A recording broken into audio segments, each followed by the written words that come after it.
سلامتی ہے ان آنکھوں پہ جو ہدایت پہ نظریں جمائے بیٹھی ہیں، ان کانوں پہ جو ذکر خیر کے منتظر رہتے ہیں، اور ان قدموں پہ جو ہدایت کی راہ پہ گامزن ہیں۔ آج ہمارے لیے بہت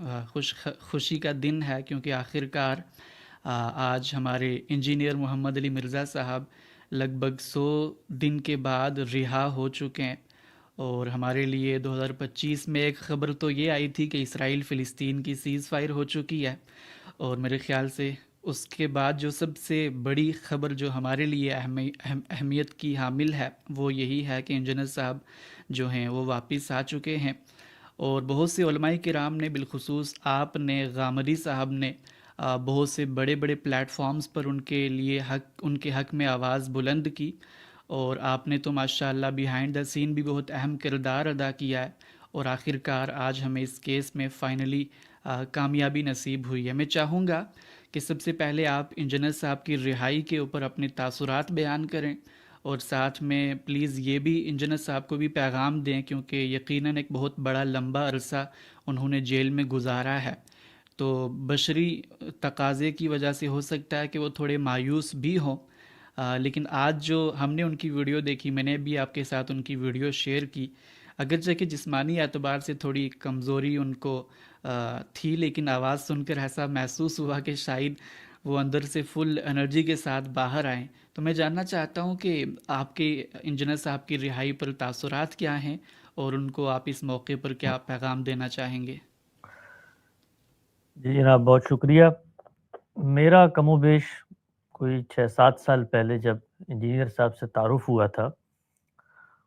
تو اسی وقت سے ان کے بارے میں یہ تاثر قائم ہو گیا تھا کہ وہ ایک خیرخواہی کے ساتھ، ایک جذبے کے ساتھ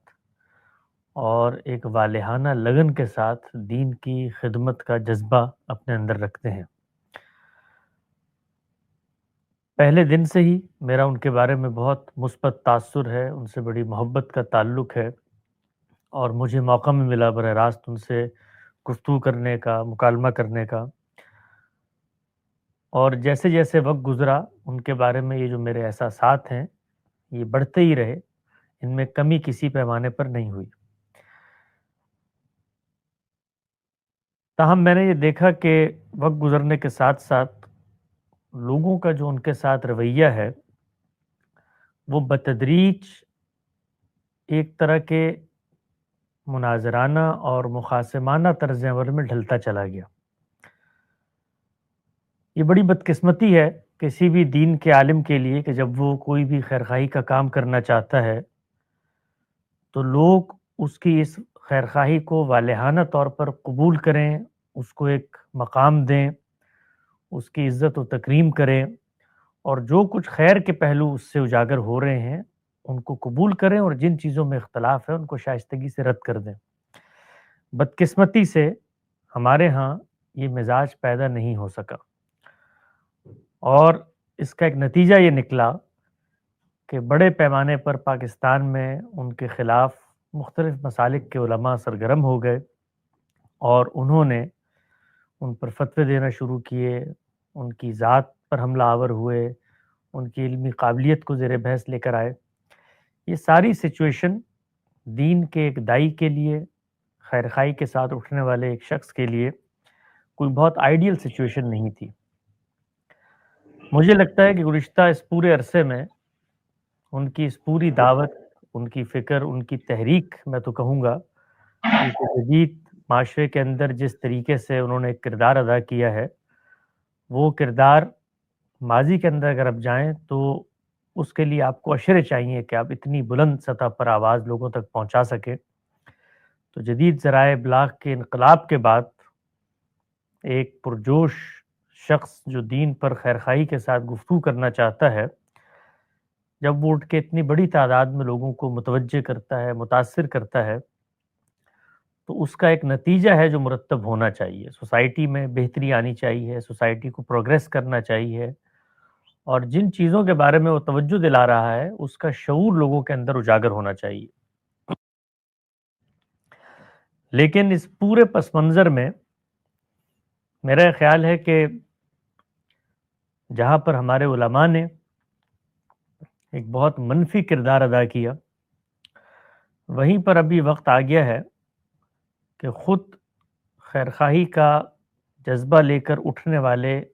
کسی بھی تجدید و احیاء دین کے طالب علم کو اپنے رویوں پر بھی غور کرنا چاہیے۔ انجینئر صاحب کے ساتھ جو کچھ ہوا وہ سراسر ظلم تھا، زیادتی تھی۔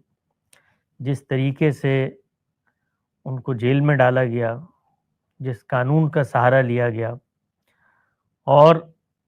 جس طریقے سے علماء نے مختلف معاملات میں جو ان سے اختلاف تھا اس پر استدلال سے جواب دینے کے بجائے طاقت اور جبر کا رستہ اختیار کیا، اس میں کوئی دو رائے نہیں ہو سکتی کہ یہ ہمارے ملک کی تاریخ کا ایک بدترین سانحہ تھا کہ جس نے نہ صرف یہ کہ اس شخص کو بلکہ پاکستان میں موجود ہزاروں ان طلباء کو کہ جو دین کے معاملے میں غور و فکر کرنا چاہتے ہیں یہ پیغام دیا کہ اگر تمہاری کسی چیز پر استدلال سے ہم جواب نہیں دے سکیں گے تو پھر ہم اس طریقے کے جو ہتھ کنڈے ہیں ان کا ہم سہارا لیں گے۔ اللہ کا بڑا شکر ہے، اللہ کا فضل ہے، اللہ کا کرم ہے، عنایت ہے، احسان ہے کہ انہوں نے نہ صرف یہ کہ انجینئر صاحب کو اس ظلم سے نجات دی، اس بربریت سے نکالا، بلکہ پورے پاکستان کو ایک امید افزا پیغام بھی دیا ہے کہ اس ملک میں اگرچہ کچھ قوانین غلط بن چکے ہیں لیکن یہ جنگل نہیں ہے،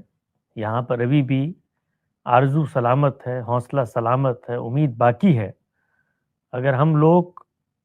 صحیح طریقے سے مقابلہ کریں تو اس کے نتیجے میں ہم بڑے سے بڑے چیلنج کو بھی ختم کر سکتے ہیں۔ اس سب میں ایک اور خوش آئند پہلو یہ ہے کہ انجینئر صاحب نے اس پورے عرصے میں قانون کے ذریعے سے اپنا مقدمہ لڑا۔ اگرچہ جس قانون کے تحت ان کو گرفتار کیا گیا تھا وہ قانون نہ صرف یہ کہ خلاف اسلام ہے بلکہ وہ خلاف اخلاق بھی ہے اور خلاف انسانیت بھی ہے۔ وہ قانون دین میں موجود نہیں ہے، وہ قانون لوگوں نے خود بنایا ہے، اللہ کے پیغمبر کے نام پر بنایا ہے اور اللہ کے پیغمبر کے نام کو مس یوز کرنے کے لیے بنایا ہے۔ اس کے مظاہر اور شواہد اب ہمارے سامنے ہیں، اس میں کوئی دو آرا نہیں ہو سکتی، بلکہ خود انجینئر صاحب کا کیس اس کی کلاسیکل مثال ہے کہ کس طریقے سے اس قانون کو بنانے کے جو مخفی عزائم تھے وہ سامنے آ گئے۔ تو یہ بڑے حوصلے کی بات ہے کہ ہمارے ملک میں ایسے حوصلہ مند جج موجود ہیں جو بے خوف و خطر صحیح فیصلے دیتے ہیں، اور میرا خیال ہے کہ جج کا یہی منصب ہے۔ اگر وہ صحیح فیصلہ کرنے کی جرت نہیں رکھتا تو اس کو اپنی سیٹ سے نیچے اترانا چاہیے۔ اس کیس کے اندر جو فیصلہ دیا گیا ہے وہ بہت خوش آئند ہے، بہت امید افزا ہے، اور مجھے لگتا ہے کہ یہ ایک پریسیڈنٹ بنے گا، ایک روایت بنے گی کہ اس قانون جس کو بدلنا تو کم و بیش ناممکنات میں سے ہے، اس لیے کہ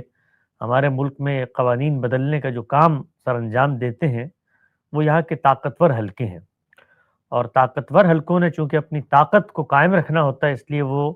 مذہبی حلقوں کے ساتھ کبھی بھی اس درجے میں مخاصمت مول نہیں لیتے کہ ان کے پاس کردہ ایک بل کو وہ ریورس کرنے میں کامیاب ہو جائیں۔ لیکن کم سے کم ہمارے ملک کی عدالتیں اس طرح کے کیسز کو میرٹ پر نپٹا کر ان کے پیچھے جو قوتیں کھڑے ہو کے ان سے مقاصد حاصل کرنا چاہتی ہیں ان کا ضرور بضرور خاتمہ کریں گے۔ تو انجینئر صاحب کی آپ نے مجھے ویڈیو بھیجی تھی، میرے لیے بہت خوشی، تہنیت، مسرت ہوئی۔ میں گزشتہ 3 ماہ سے جب سے وہ جیل میں گئے تھے تو آگو بھی تھا، اور کوششوں کا آپ نے ذکر کیا، وہ کوششیں صرف ان کی ذات کے لیے نہیں تھیں بلکہ ایک بے گناہ فرد جس کو بغیر کسی گناہ کے، بغیر کسی اس طرح کے معاملے کے جیل میں ڈال دیا گیا تھا، اس کے لیے ہم نے آواز بلند کی۔ کسی پر کوئی احسان نہیں کیا، نہ ان پر یا ان کی ذات پر یا ان کے خاندان پہ کوئی احسان ہے، نہ کسی طرح کی، یہ بلکہ ہمارا فریضہ تھا، ہر اس شخص کا فریضہ تھا کہ جس نے اس موقع پر ان کے حق میں آواز اٹھائی، اس نے حق کے لیے آواز اٹھائی، کسی فرد کے لیے آواز نہیں اٹھائی، حق کے لیے آواز اٹھائی اور سچائی کے لیے آواز اٹھائی۔ اور مجھے لگتا ہے کہ پاکستانی قوم کے اندر اتنا پوٹینشل موجود ہے کہ وہ نان وائلنس کے طریقے پر بھی بڑی تبدیلیاں لا سکتے ہیں. جو دوسری بڑی خوشائن چیز تھی کہ اس پورے عرصے میں کسی قسم کا کوئی مظاہرہ نہیں ہوا، کسی قسم کا کوئی دباؤ نہیں پیدا کیا گیا. کرنے کو بہت سے لوگ بہت کچھ کر سکتے ہیں. اسی طرح سے لوگ سیاسی جماعتوں کا سہارا لیتے ہیں، پریشر پیدا کرتے ہیں. ان کے وکلاء نے بھی یہ کوشش کی کہ قانونی معاملات میں قانون کی بنیاد پر چیزوں کو سلجھایا جائے، اور اللہ کا بڑا فضل ہے، کرم ہے کہ وہ باہر آگے ہیں، اور آنے کے بعد وہ روبہ صحت ہیں. اللہ تعالیٰ ان کو مزید ہمت دے، توفیق دے، حوصلہ دے کہ وہ کام کرے. اس موقع پر کہ جب وہ باہر آ چکے ہیں اور اللہ تعالیٰ نے ان کے ساتھ ایک عنایت کا معاملہ کیا ہے، میں اس چیز کو تو کوئی بہت اخلاق کے مطابق نہیں سمجھتا کہ ایک آدمی اس تکلیف سے اٹھ کے باہر نکلے اور آتے ہی کوئی بھی دوسرا فریق یا دوسرا مسلک یا دوسرا نقطہ نظر اس کو نصیحتیں کرنا شروع کر دے اور اس کو یہ بتائے کہ دیکھو تمہارے ساتھ یہ اس وجہ سے ہوا ہے، اس وجہ سے ہوا ہے، اور اب تم یہ کرو. میں اس کو غیر مناسب سمجھتا ہوں. تاہم ایک چھوٹے بھائی کی حیثیت سے، ایک پاکستانی کی حیثیت سے، ایک اس شخص کی حیثیت سے جس کو ان کے 3 مہینے جیل میں جانے سے تکلیف پہنچی ہے، اس کے احساسات مجروح ہوئے ہیں، دکھ ہوا ہے کہ ایک شخص کے ساتھ اس ملک میں ظلم ہو رہا ہے. اس پس منظر میں چند باتیں ہیں جو میں ان کی محبت میں، ان کے ادب کو ملحوظ رکھتے ہوئے، ان کی مساعی جو کچھ انہوں نے کیا ہے، جو خیر کا کام، اس کو بھی سامنے رکھتے ہوئے عرض کرنا چاہتا ہوں. اور مجھے لگتا ہے کہ یہ باتیں، یہی موقع ہے کہ جس وقت عرض کی جائے، تاکہ انہوں نے دوبارہ میدان میں اترنا ہے، دوبارہ کام کرنا ہے، دوبارہ سے ان کے اندر جو اللہ نے دینی اور جذبہ رکھا ہوا ہے اس کا اظہار کرنا ہے. تو یہ موقع ہے کہ وہ اس پر سوچیں، غور و فکر کریں کہ جو ان کا منہاج دعوت رہا ہے، کیا وہ منہاج دعوت کچھ اصلاحات کا تقاضا کرتا ہے، یا اس منہاج دعوت کو اپنے پرانے طریقے کے مطابق جاری رکھنا چاہیے. گزشتہ کل ایک تحریر میری نظر سے گزری، میں نے اس تحریر کو اپنے فیس بک پہ شیئر بھی کیا. اسلام آباد کے ایک بڑے عالم فاضل آدمی ہیں، انہوں نے وہ تحریر لکھی تھی، اور اس تحریر میں انہوں نے انجینئر صاحب کو چند چیزوں پر توجہ دلائی ہے. مجھے لگتا ہے کہ وہ بہت اہم تحریر ہے، اور ہر طالب علم کو اس تحریر کو پڑھنا چاہیے، بالخصوص ان طلباء کو جو انجینئر صاحب کی گفتگو سنتے ہیں، ان سے متاثر ہیں، ان کے منہاج دعوت پر چل کر دین کی خدمت کرنا چاہتے ہیں. طفیل ہاشمی صاحب کی وہ تحریر ہے، اور طفیل ہاشمی صاحب نے اس تحریر میں چند بنیادی چیزوں کی طرف توجہ دلائی ہے. میں اپنے فہم کے مطابق اس کی ایک تلخیص کر دیتا ہوں، اور کچھ اضافی نکات جو اس میں شامل کرنے کے ہیں وہ بھی شامل کر دیتا ہوں. پہلی چیز جو بہت توجہ کے قابل ہے وہ یہ کہ علم کے میدان میں غلطی کی اصلاح کی جاتی ہے، انسانوں کی تغلیط نہیں کی جاتی. علم ایک بہت مقدس روایت کا نام ہے. اس میں ہو سکتا ہے کہ کسی بڑے سے بڑے صاحب علم سے کسی ایسی رائے کا صدور ہو جائے جو رائے اپنی امپلیکیشنز میں، اپنے اطلاقات میں، اپنے نتائج میں اس طرح کے تصورات پیدا کر دے جو دین اسلام کے تار و پود کو بکھیر کے رکھ دیں. مثال کے طور پہ ہم یہ سمجھتے ہیں کہ تصوف کی روایت نے ایک باقاعدہ متوازی دین کی روایت کی حیثیت اختیار کر لی، اور اس کے ہاں نظریہ توحید، نظریہ نبوت، نظریہ شریعت، نظریہ آخرت سے متعلق جو چیزیں پیدا ہوئیں وہ سر تسر ایک متوازی دین کی حیثیت رکھتی ہیں. اسی طریقے سے ہم یہ سمجھتے ہیں کہ ہمارے یہاں علم کلام کی جو روایت پیدا ہوئی اس نے خدا کو منطقی قضایا میں ڈھال کے یونانی فلسفے کے پس منظر میں اٹھنے والے سوالات کے زیر اثر دین کی ایک توجیہ اور تعبیر کرنے کی کوشش کی، جس نے جو قرآن مجید کا فطری استدلال تھا اس کے تار و پود بکھیر دی. اسی طریقے سے ہمارے ہاں کی جو فقہی روایت تھی اس نے دین میں فہم کے اجماع نامی ایک ایسی بدعت کو ماخذ میں شامل کر لیا جس سے اسلام کی جو بنیادیں تھیں وہ سب ہل کے رہ گئیں۔ ہر سطح پر انحراف ہو سکتا ہے، وہ بہت بڑا انحراف بھی ہو سکتا ہے، لیکن ہمیشہ یہ سوچنا چاہیے کہ جہاں سے وہ انحراف آپ کی نظر میں پیدا ہو رہا ہے وہ پیدا کرنے والے لوگ کون ہیں؟ وہ لوگ ہیں جو علم کی روایت میں کھڑے ہوئے لوگ ہیں۔ علم کی روایت میں اگر افلاطون بھی کوئی مضحکہ خیز بات کرتا ہے تو اس کی اصلاح کی جائے گی، افلاطون کی بھت نہیں اڑائی جائے گی، اس کی کنٹریبیوشنز کا انکار نہیں کیا جائے گا، اس کی علم کی روایت کے اندر جو سٹینڈنگ ہے اس کو تسلیم کیا جائے گا۔ تو پہلا نقطہ یہ ہے کہ یہ جو کچھ ہمارے یہاں انحرافات پیدا ہوئے ہیں امت کی 1400 سالہ روایت میں، جس کی اصلاح کا جذبہ لے کر بہت سارے لوگ اٹھتے ہیں، ان اٹھنے والوں کو یہ دیکھنا چاہیے کہ تجدید و احیاء دین کا کام کیسے کیا جاتا ہے۔ یہ علم کی روایت کے اندر کھڑے ہو کر کیا جاتا ہے۔ یہ کام ابن تیمیہ نے کیا ہے، یہ کام امام فراہی نے کیا ہے،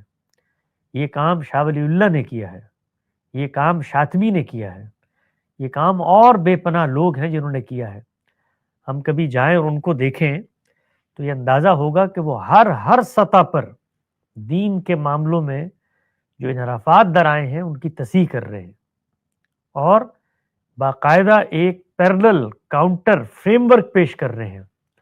لیکن وہ کہیں بھی علم کی روایت سے خارج نہیں ہوتے۔ علم کی روایت میں کھڑے ہو کر کام کرنے سے مراد کیا ہے اور اس سے کیا جوہری فرق ہے جو اس منہاج دعوت اور اس منہاج دعوت میں پیدا ہوتا ہے، اس کو میں چند مثالوں سے واضح کرتا ہوں۔ ہمارے ہاں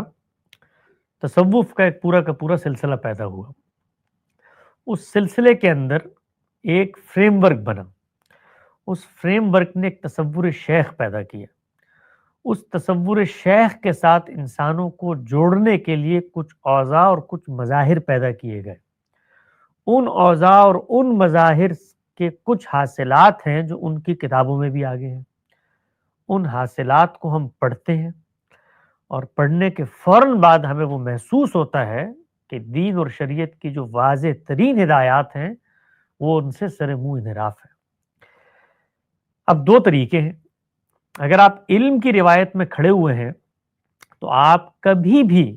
اس انحراف پر گفتگو نہیں کریں گے۔ آپ سب سے پہلے یہ دیکھیں گے کہ یہ انحراف جس روایت سے پیدا ہوا ہے اس کے بنیادی مقدمات کیا ہیں۔ ان بنیادی مقدمات کی جو اقلیت ہے یا ان کی جو بناء استدلال ہے اس کو دین کے محکم ترین ذرائع کے ذریعے ریفیوٹ کرنے کی کوشش کریں گے۔ مثال کے طور پر تصوف کے اندر جو اصل ہے وہ یہ ہے کہ آپ نے متشابہات کے در پہ ہونا ہے اور خدا کی وہ ذات کہ جس کا ادراک انسانوں کو صفات کے پس منظر میں کروایا گیا ہے، اس ذات سے براہ راست اتصال اور اس کا براہ راست مواجہہ یا اس کا حقیقی شعور حاصل کرنے کا قصد ہے۔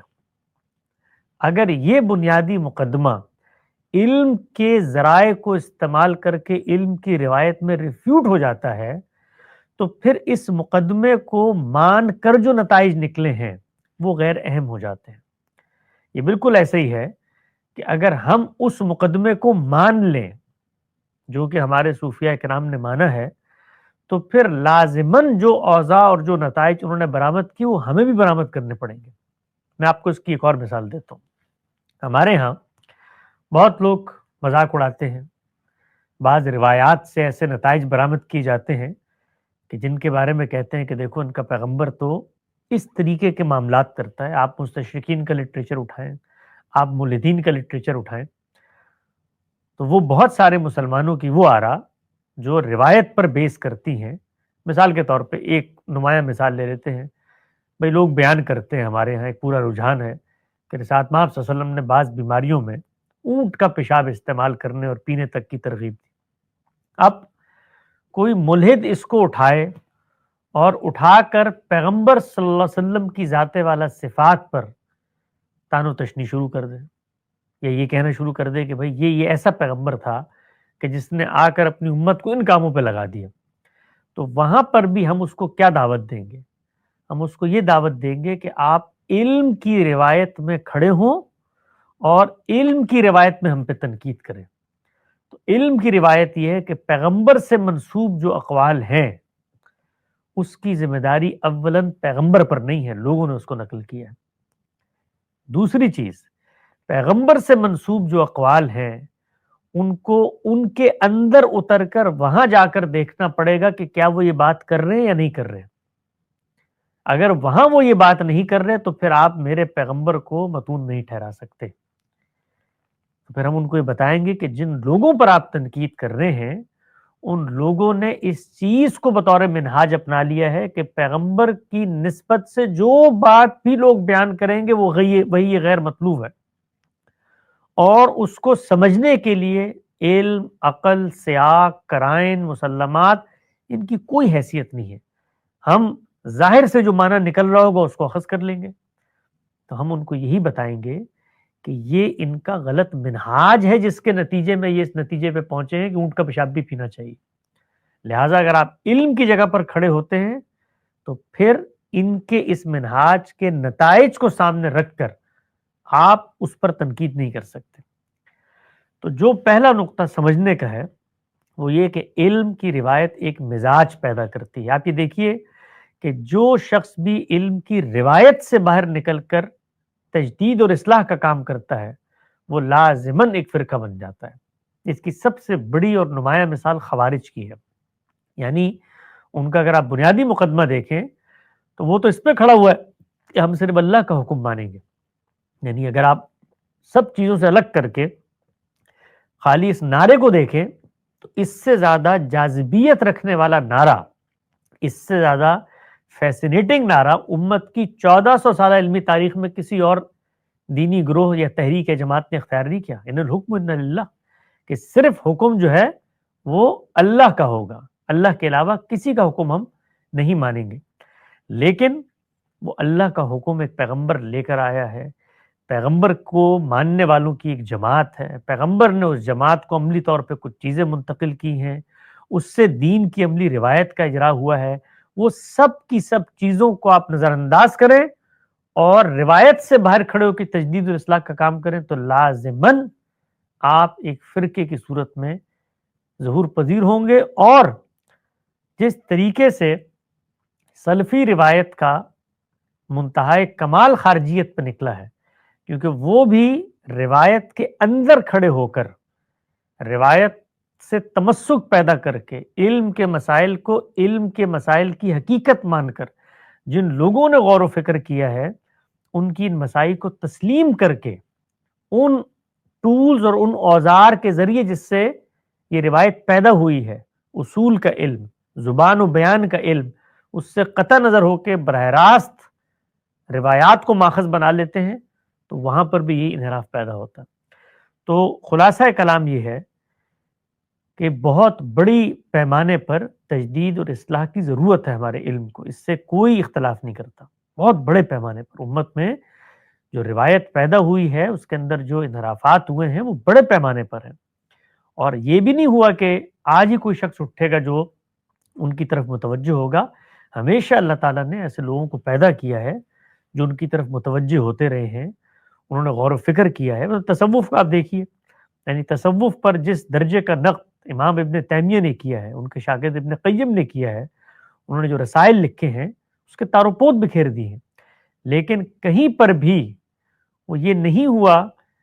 کہ ابن تیمیہ یہ کہیں کہ فلاں امام اپنے نام کا کلمہ پڑھاتا ہے، اس لیے کہ وہ کلمہ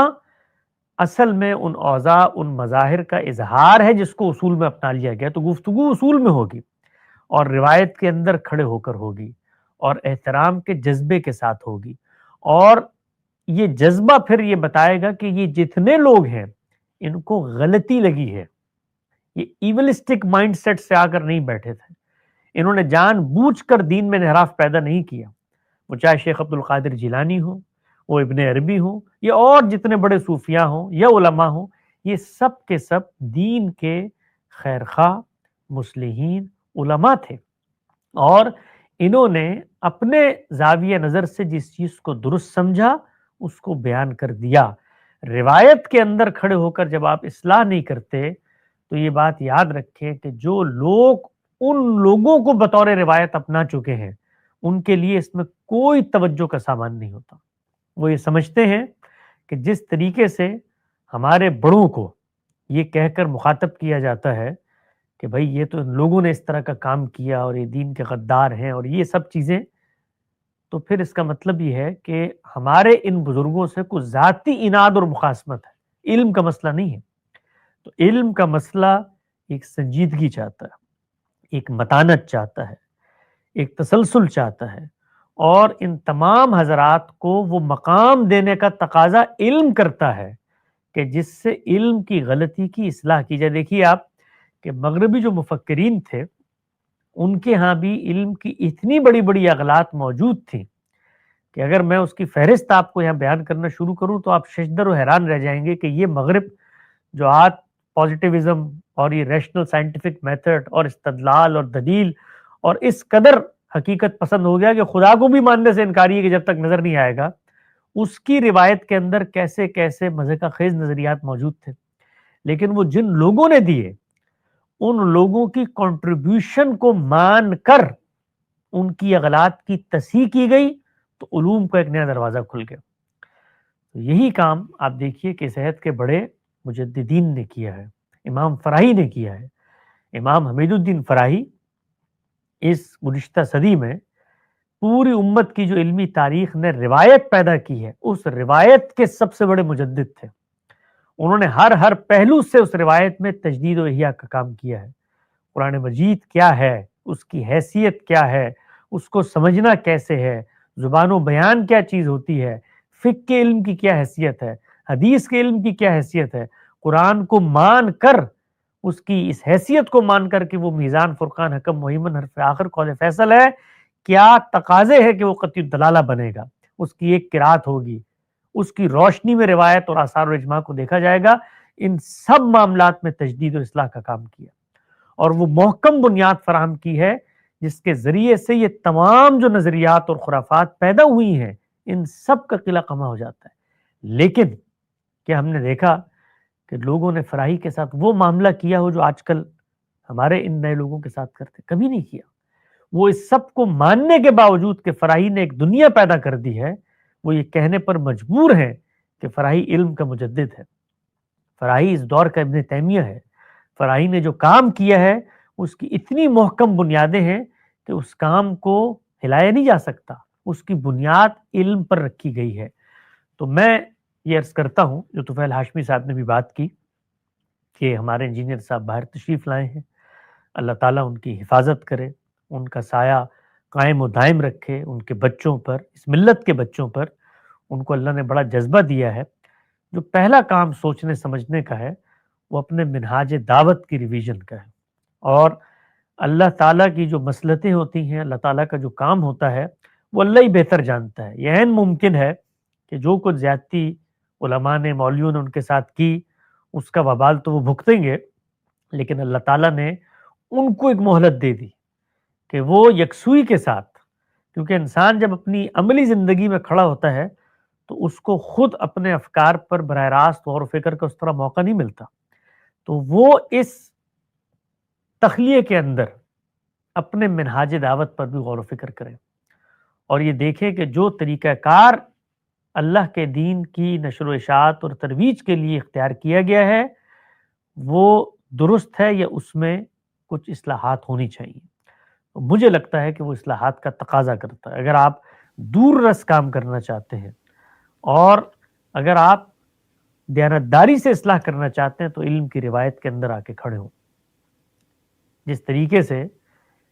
آج ہم یہ دیکھتے ہیں کہ جس قانون کی وجہ سے ان کے ساتھ یہ ہوا، وہ قانون خود علم کی روایت سے باہر کھڑے ہو کر بنایا گیا، کیونکہ اگر آپ اس قانون کو علم کی روایت میں کھڑے ہو کر بنائیں تو اگرچہ وہ غلط ہوگا، ہم اس کو اس وقت بھی غلط کہتے ہیں، لیکن وہ علم کی غلطی ہوگی، اس کی تصحیح ممکن ہوگی۔ اس وقت توہین رسالت کا جو قانون بن چکا ہے اس کی تصحیح ناممکنات میں سے، آپ قائل ہی نہیں کر سکتے، بات ہی نہیں کر سکتے، اس لیے کہ جن سے آپ بات کریں گے وہ ایک روایت پیش کریں گے، اس روایت نے جو علم کی روایت پیدا کی ہے، اخذ احکام کی روایت پیدا کی ہے، اصولی نظام فکر کی روایت پیدا کی ہے، جس سے ان نتائج کو اخذ کیا جاتا ہے، ان سے واقف ہی نہیں. لہٰذا ان کو یہ بتانا بھی ناممکنات میں سے ہو گیا ہے کہ تمہارے بڑوں نے، سراج الائمہ امام ابو حنیفہ نے جس وقت اس قانون کو اختیار کیا ہے تو وہ مرتد کے بارے میں کیا ہے، وہ مسلمان کے بارے میں تو تصور ہی نہیں کرتے. لیکن چونکہ روایت سے لوگ کٹ چکے ہیں تو ان کو یہ تک بتانا ناممکنات میں سے، تو چہ جائے کہ یہ واضح بات بتانے میں ہم کامیاب ہوں، مبادا وہ کہ جو باتیں تصوف نے، کلام نے اور باقی چیزوں نے خرافات پیدا کر دی ہیں وہ ہم ان تک کمیونیکیٹ کر سکتے ہیں، تو کبھی نہیں کر سکتے. تو طفیل ہاشمی صاحب نے بھی بہت شاندار تحریر لکھی ہے. میں نے وہ تحریر جس طرح عرض کیا کہ شعر کی، اس کے پہلے لفظ سے آخری لفظ تک مجھے اتفاق ہے، اور اس میں بہت دانائی اور حکمت کا سامان ہے کہ ہمیں اس امت کی علمی روایت کو اپنی روایت مان کر، سمجھ کر، ان علماء کے بارے میں اپنے دل میں وہ احترام پیدا کر کے کہ یہ سب دین کے خیرخواہ محسنین تھے، علم کی ان کو غلطی لگی ہے، علم کی غلطی کی تصحیح انسان کرتے ہیں، اور علم کی غلطی لگنا انسان کو انسان بناتی ہے، وہ انسان کو شیطان نہیں بناتی، انسان بناتی ہے، اور انسان ہے جو انسانوں کی مدد کرتے ہیں. تو کبھی ہمیں خود بھی انسان کی جگہ سے بلند نہیں ہونا چاہیے کہ ہم اپنے افکار کو اس ادعا، اس اذعان سے پیش کریں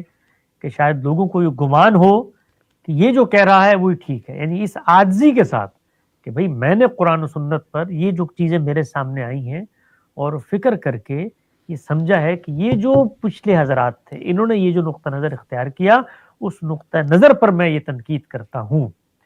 تو اس سے ایک فرق پیدا ہوگا، ماحول کا فرق، دعوت کا فرق. آپ یہ دیکھیے کہ جس بڑے پیمانے پر ہمارے استاد مکرم جناب جاوید احمد غامدی صاحب نے دینی روایت کی تجدید کا کام کیا ہے، آپ اگر غور کریں تو روایت کے جو بنیادی مقدمات تھے فہم دین سے متعلق، ان سب کو ایک طریقے سے چیلنج کر دیا. قرآن مجید کی حیثیت کیا ہے اس کو دوبارہ سے بحال کیا، روایت کی پلیسمنٹ کیا ہے اس کو اس کی صحیح جگہ پر رکھا، اسی کے ساتھ ساتھ فقہ کا مقام کیا ہے اس کو اس کی صحیح جگہ پر بٹھایا، فلسفے اور کلامی بحثوں سے دینی ماخذ کو الگ کر کے براہ راست اس فطری استدلال کی طرف توجہ دلائی. یعنی پوری کی پوری ایک عمارت کھڑی کر دی فقہ و تدبر کے میدان میں. لیکن آپ یہ دیکھیے کہ ان کی زندگی میں وہ تمام حلقے جو کچھ عرصہ پہلے تک ایک طرح سے آپ کہیے تو خون کے پیاسے تھے کہ یہ شخص کیا عذاب خدا نے زمین پہ نازل کر دیا ہے کہ اس نے دینی روایت کے تار و پود بکھیر دی ہیں، آج اس اعتراف کی جگہ پر کھڑے ہوئے ہیں. معاصرین کا اعتراف سب سے مشکل چیز ہے. میں نے پہلے بھی ایک دفعہ سنایا تھا، مولانا وحید الدین خان کا ایک مقولہ ہے کہ تاریخ کے پیغمبر کو تو سب مانتے ہیں، وقت کے پیغمبر کو کوئی نہیں مانتا.